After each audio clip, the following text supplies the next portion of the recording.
Very good morning, my dear friends.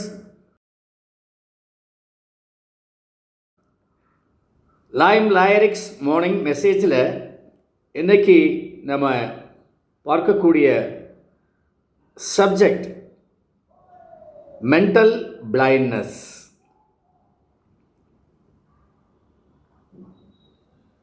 ஃபெட்ரிச் அப்படின்ற ஒருத்தர் ரொம்ப அழகாக சொல்லியிருக்கார், the most dangerous form of blindness is believing your perspective is the only reality. நான் மனதிற்குள் என்ன ஒரு பொருளை பற்றிய, ஒரு நபரை பற்றிய, ஒரு இஷ்யூ அதை பற்றிய கருத்தை வைத்திருக்கிறேனோ அந்த கருத்து கணிப்பு, that is the final, that is the firm and final அப்படின்னு நினைக்கிறது தான். ஒருவருடைய மனமே ஒவ்வொரு நேரத்தில் ஒவ்வொரு விதமாக மாறிக்கொண்டிருக்கும். அந்த வேளையில், அந்த நிலையில் பல மனிதர்கள் பலவிதமான மன ஓட்டங்கள், மன எண்ணங்களை கொண்டிருக்கும் பொழுது எப்படி நான் நினைக்கிறது தான், நான் கருதுவது தான் உண்மை, அதுதான் சரி என்று நினைக்க முடியும்? அதுவும் எஸ்பெஷலி ஒரு டீம் லீடராக நீங்கள் இருக்கீங்க, ஒரு நிறுவனத்தில் ஒரு பெரிய பதவியில் இருக்கீங்க, இல்லை நிறுவனத்தின் அதிபராகவே நீங்கள் இருக்கீங்க அப்படின்னா every decision is very important. அதுலேயும் ஃபினான்ஷியல் கமிட்மெண்ட்டோட ஒரு டிசிஷன் எடுக்கணும், ஒரு மேஜர் டிசிஷன் எடுக்கணும், இதுதான் கம்பெனியுடைய எதிர்காலத்தை நிர்ணயிக்க போகிறது அப்படின்னா என்னுடைய டீம் மெம்பர்ஸ் ஒவ்வொருத்தருக்கும் ஒவ்வொரு விதமான மனத்தின் அந்த பெர்ஸ்பெக்ஷன் இருக்கும். Right perspective, wrong perspective, neutral perspective, இப்படி விதவிதமாக இருக்கும். எப்போவுமே நான் என்ன பண்ணுவேன், எனக்கு ஒத்த கருத்துடையவர்களை மட்டும் பக்கத்தில் வச்சுட்டு, இந்த ஆமாம் சாமின்னு சொல்லுவாங்க, திஸ் இஸ் ஜால்ரா சிம்பல், சைக்கோபன்சி. அந்த சைக்கோபன்ஸை வச்சுட்டு நம்ம ஒரு முடிவு எடுத்தோம் அப்படின்னா நமக்கு நீங்கள் எடுக்கிற முடிவு சரின்னு சொல்லி அப்படியே மூடிடுவாங்க. That will be very dangerous.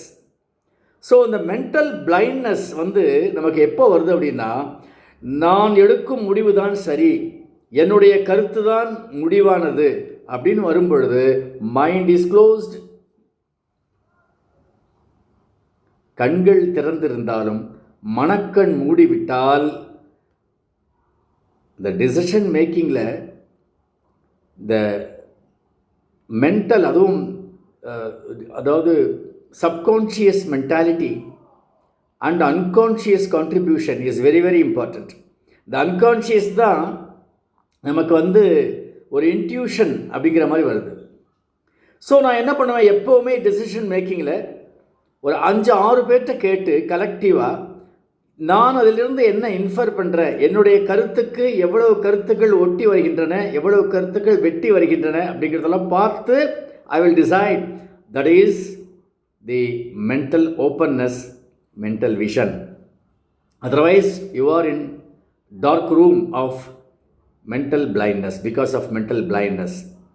So இப்போ என்ன பண்ணணும், ஒரு டெவில் அட்வொகசின்னு சொல்லுவாங்க ஆங்கிலத்தில். எதிர்மறையான கருத்து உள்ள ஒருவரோ 2 பேரோ, ஜாஸ்தி இருக்கக்கூடாது, ஒருவரோ 2 பேரோ. நாங்கள் ஒரு யூனியன் லீடரை வேலையை விட்டு எடுக்கணும்னு முடிவு பண்ணோம். Because of his misbehaviour, ulterior motive. எல்லாரும் எடுத்துட வேண்டியதா சார், எடுத்துட வேண்டியதா sir. Okay sir, we have to bully him down எல்லாம் சொன்னாங்க. அந்த டெவில் அட்வொகசி மட்டும் சொன்னால் அவனுடைய நெக்ஸஸ் எங்கெல்லாம் இருக்குது, அவனுடைய கனெக்ஷன்ஸ் எங்கெல்லாம் இருக்குது, யாரெல்லாம் அவனுக்கு உதவிகரமாக வருவாங்க, எப்படியெல்லாம் நம்மளுடைய அந்த ரியாலிட்டியை சேஞ்ச் பண்ணுவாங்க அப்படின்னு சொன்னான் பாருங்க. அதுக்கப்புறம் ஆஹா, இவ்வளோ விஷயம் இதில் புதஞ்சிருக்கா, okay thank you for your contribution சொல்லிவிட்டு அதெல்லாம் முதல்ல கிளிக் பண்ணிவிட்டு அதுக்கப்புறம் we dismissed him or we kept him under suspension pending inquiry. அதுக்கப்புறம் we succeeded. ஸோ என்றைக்குமே the most dangerous form of blindness is mental blindness. by believing my perspective alone is firm and final. All the best, my dear friends.